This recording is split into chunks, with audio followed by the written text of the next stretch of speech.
o nosso editorial, que quem vai falar com a gente sobre o editorial de hoje vai compor a nossa mesa, com muito prazer, também é aqui de Big Field, é o nosso alquimista do grupo, também nosso diretor operacional, que vem lá do Rio da Prata, do lugar mais gostoso de Campo Grande, nosso Arthur Luiz. Vem para cá, Arthur! Boa noite, boa noite. Boa noite, Arthur. E aí, querido, tudo bem? Tudo bem, indo na medida do possível, né, Heller? Porque a gente teve novamente estresse com o Bolsonaro e com suas maluquices de governo, né? É verdade, Arthur, é verdade. A gente pensou que ia ser uma semana típica, mas típica no sentido de as coisas, as besteiras que a gente já está acostumado, né? A gente já sabia que ia ter acontecer alguma coisa, uma reforma ministerial, porque a pressão sobre ele está absurda. O Ernesto Araújo, que era a bola da vez, tinha que ter mais algumas mudanças, mas aí, para nos surpreender mais um pouco, ele mexeu lá na cúpula das Forças Armadas. Começou pelo Fernando Azevedo, que era o ministro de Defesa, que era um ministro, digamos assim, entre aspas, né, moderado, que mantinha aquela certa distância institucional, que gostava de dizer que as Forças Armadas são uma ferramenta de Estado e não de governo. Mas aí parece que o negócio meio que desandou, porque já havia uma animosidade entre o Bolsonaro e o chefe da Força Maior do Exército, o Edson Pujol, né? E parece que dizem nos bastidores é que ele pediu a cabeça do Pujol e o Fernando falou que não dava. E aí, nisso, ele rifou o Fernando Azevedo, chamou o Braga Neto, aquele que foi interventor do Rio de Janeiro, a gente tem que lembrar, né? Durante um ano, praticamente, no período do último governo do Pezão, período pré-eleitoral para a campanha de Bolsonaro, e que foi também o interventor no período que o Rio de Janeiro teve mais problemas com violência. Ele era para ajudar a combater a violência, mas foi quando a violência explodiu no Rio de Janeiro, foi no período dos 10 meses que os militares estiveram à frente, né, com Braga Neto. Inclusive foi quando a Marielle Franco foi morta, né? E aí a gente entra na questão de que qual é essa ideia da retirada dos militares, e aí, como você falou, né, de fato, a ideia central, esse ataque central, era em cima do Edson Pujol. Né? Pujol esse que tem se colocado dentro da mídia, e também a mídia tem, né, colocado isso muito do Pujol, como, né, se fosse de fato esse militar moderado. E aí acabou que durante essa briga, né, teve aquela dúvida, foi demissão ou os três pediram? Na realidade, estava uma indicação dos três saírem, só que na realidade apareceu que o Pujol, o Barbosa, que é da Marinha, e o Bermudes, que é da Aeronáutica, que foram demitidos. Isso daí mostrando uma ideia de como é confusa a ideia do que o Bolsonaro de fato quer para o governo, como que de fato os militares querem para o governo. Isso significa o quê? Isso significa que tem uma crise militar? Os militares estão em crise com o Bolsonaro? Não, isso significa uma coisa muito mais complexa. A primeira coisa que a gente pode lembrar é quem é Pujol. Né? Boa parte do que as pessoas não falam é que o Pujol ele é formado por onde? Ele é formado aqui pelo Brasil. Não, a formação do Pujol, de fato, robusta dele, foi feita na US Army Armor of School. Ou seja, foi feita a sua formação dentro dos Estados Unidos. A mesma formação que o Pujol recebeu de escola foi da mesma escola que preparou os militares brasileiros para a Operação Condor na época da ditadura. Então, a gente já consegue entender um pouco o que é, de fato, essa confusão entre Bolsonaro e os militares. A gente primeiro sabe que a ideia dos dois é muito parecida. Eles sempre estão a serviço do imperialismo e das suas mordomias. A diferença específica ali é que uns escolhem fazer o que a gente pode chamar de golpe de farda e o outro fazer o golpe de rua. Né? Mas uma coisa que a gente pode colocar especificamente é que, além dessa questão, nós podemos ainda colocar a inoperância das Forças Armadas na condução da contínua destruição da capacidade tecnológica das Forças Armadas brasileiras. Exatamente por isso, aos anseios imperialistas, né?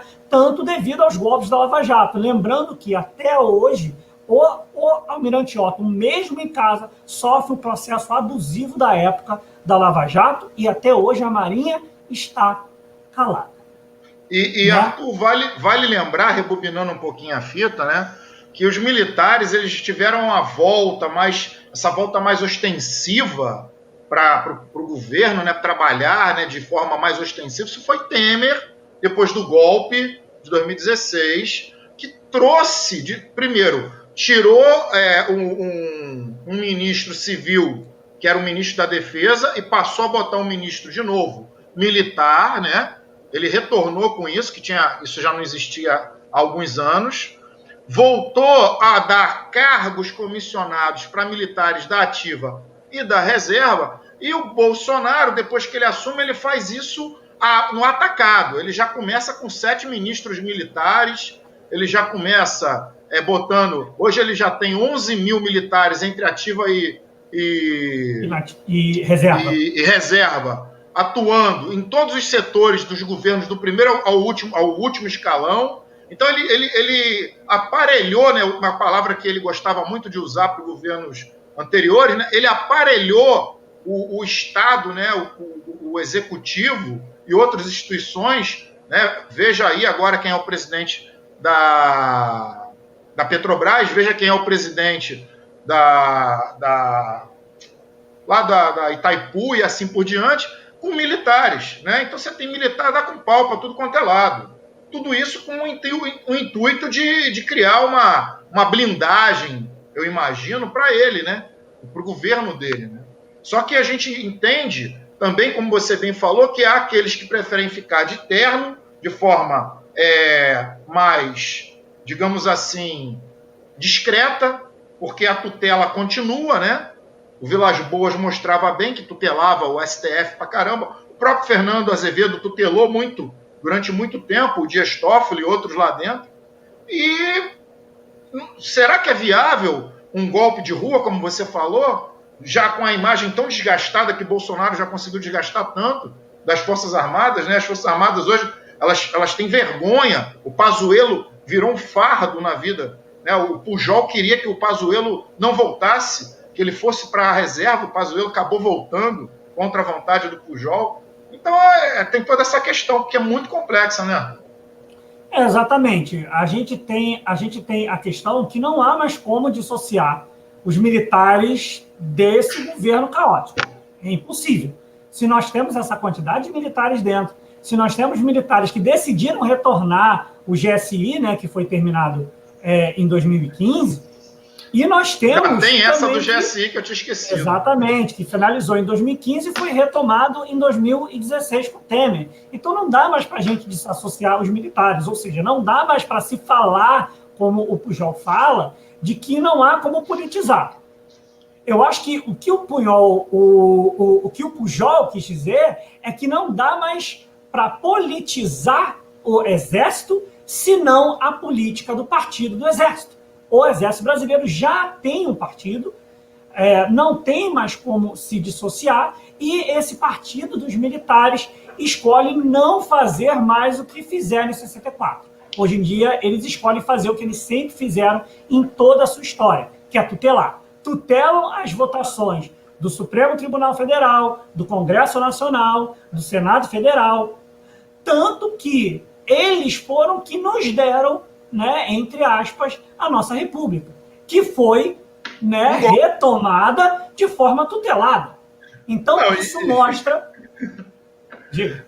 Não, a república, muitas pessoas podem não saber, mas a proclamação da república nada mais foi do que um golpe militar.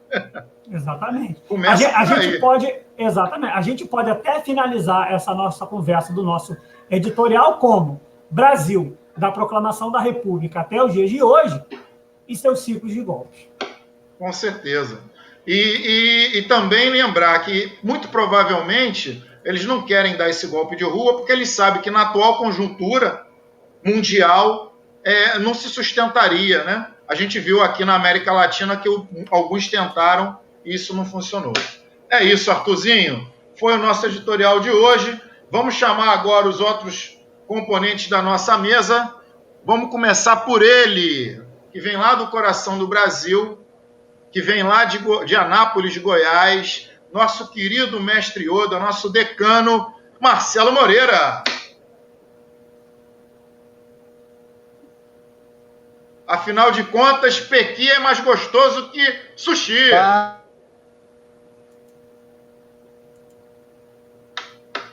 Acho que travou a imagem do Marcelo. Marcelo, você está travado.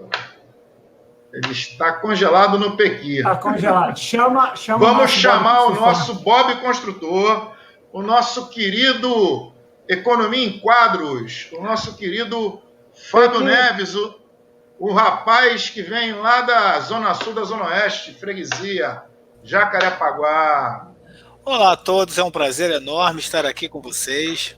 E tô rindo muito, muito com a piada do Euler. Nossa, a habilidade dele de contar a piada é uma coisa assim fantástica. O melhor da piada foi a cara do Marcelo, que dava para ver aqui, quando ele falou o último programa. Acho que eu nunca vi o Marcelo tão sério na minha vida.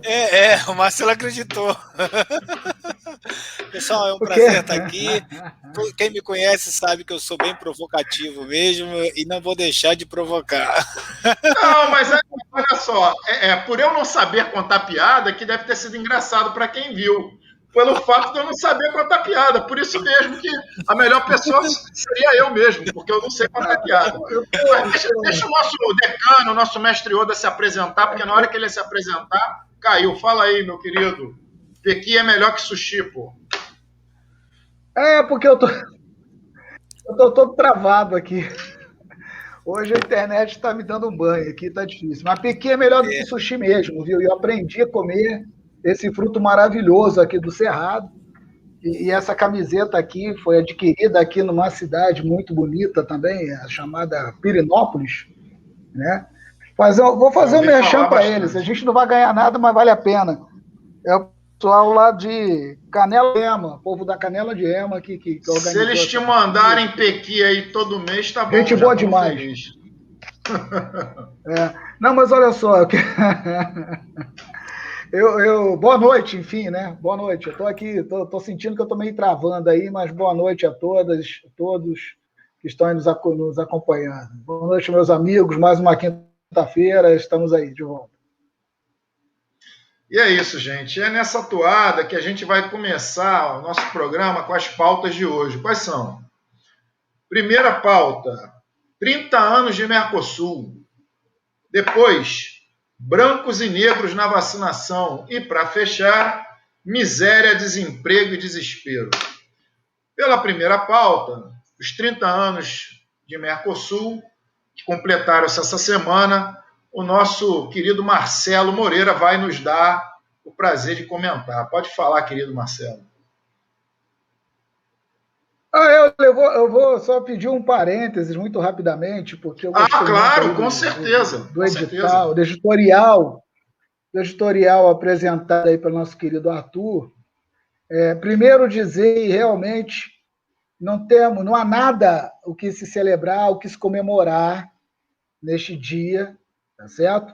Como tentaram, como integrantes do governo, inclusive o ministro da Defesa, né, chegou a declarar. Nada. Na verdade, nós temos nesse momento que repudiar e ditadura nunca mais. E aí só fazer menção a uma mensagem que foi enviada hoje pela deputada federal Luísa Erundina, que ela apresentou um relato da ex-militante do Partido Comunista do Brasil, professora de educação, né, artística, quando foi presa em 28 de dezembro de 1972 em São Paulo pela ditadura militar, a Maria Amélia de Almeida Teles, e o relato é de comover, enfim, gerações, para mostrar que realmente não temos nada a celebrar e nada a comemorar, tá? e quando ela diz que um dos piores momentos que ela passou na tortura que ela viveu nesses tempos sombrios foi quando levaram os filhos dela na entrada da sala, quando ela estava na cadeira do dragão, né, toda nua, urinada por conta dos choques, e a filha dela pergunta por que ela está azul e por que o pai estava verde. Esse relato então, enfim, é terrível. Nada, eu vi isso, esse documentário. Nada a comemorar, é celebrar, tá? Tortura e ditadura nunca mais. Aí eu ontem fiz uma postagem nesse sentido, alguém me perguntou, mas a verdade, porque estava lá, ditadura nunca mais e embaixo fora Bolsonaro. Mas o post é para ditadura, não é para o Bolsonaro, é para os dois. Porque um cidadão que se presta a fazer homenagem a um grande ditador e como foi Ustra, um torturador, então cruel. Ditadura nunca mais e fora Bolsonaro já. Enfim, esse foi o início para poder... E colocar aqui alguns pontos, né? O primeiro em relação ao editorial, que eu estou tendo a oportunidade de falar agora, concordo aí em gênero, número e grau com tudo que foi dito, e principalmente porque eu coloco para as pessoas que nos foi furtado, né, o direito de sermos cidadãos. Então, se hoje o brasileiro não participa de uma reunião de condomínio, se hoje ele não faz uma mobilização no seu bairro, porque isso tudo foi proibido ao longo desse tempo. Eu digo isso porque meu pai tem 81, vai fazer 82 anos, eu tive um tio, né, que faleceu há coisa de um mês atrás, por outros motivos, não por Covid, mas com 90 anos, que participou do discurso, né, do Jango lá na Central do Brasil. Na época meu pai teve a oportunidade de ir, mas acabou não participando desse evento. Mas você exercia a sua cidadania. E depois aquilo foi cerceado. Falo pelos relatos de pessoas que eu conheço com mais idade, como meu pai, meu tio e outros mais, que se calaram porque era duro. E falo também pelas pessoas que eu conheci, porque o Rio de Janeiro, né, capital, essa coisa é recente, assim, historicamente é recente, essa migração para Brasília, então você acaba conhecendo muita gente aqui que foi da capital, que foi do poder, e era isso mesmo. Né? Então, não se iluda com essas coisas. A democracia, ela é tão rica e tão plural que permite, né, até que pessoas que querem a ditadura se manifeste. Então, é muito louco que isso. Que não poderão se manifestar depois.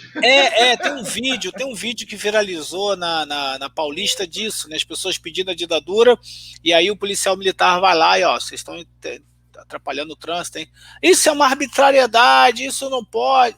Isso aí, amigo, é a força policial impondo aquilo, né? Nenhuma crítica em relação ao trabalho que aquele policial fez no momento lá, que ele realmente tinha que desimpedir a via. Mas é um pequeno exemplo disso. Então, nós perdemos essa capacidade, nós perdemos a capacidade de sermos cidadãos. E aí a gente lembra e associa algumas coisas e acha que aquilo foi bom, que foi ruim, aí fica esse discurso como no Excel, que a gente fica nas famosas referências circular, né? Não sai daquele caminho. Mas infelizmente é fato e infelizmente é provado que essas coisas aconteceram. É que você tem que conversar com as pessoas, aproveite esse momento, porque já se passaram 57 anos, ainda tem pessoas vivas que lembram disso, pessoas que foram torturadas, que eu já tive a oportunidade de conversar, já tive a oportunidade também de conversar com pessoas que estiveram do outro lado, ali no sistema, massacrando, perseguindo. Então, sai da casquinha, sai daquela rodinha de amigos, né, e procura ouvir mais opiniões nesse sentido, plural da coisa, tá? Mesmo que você não concorde, mas você pode ouvir a título de aprendizado. Voltando ao tema da questão do Mercosul,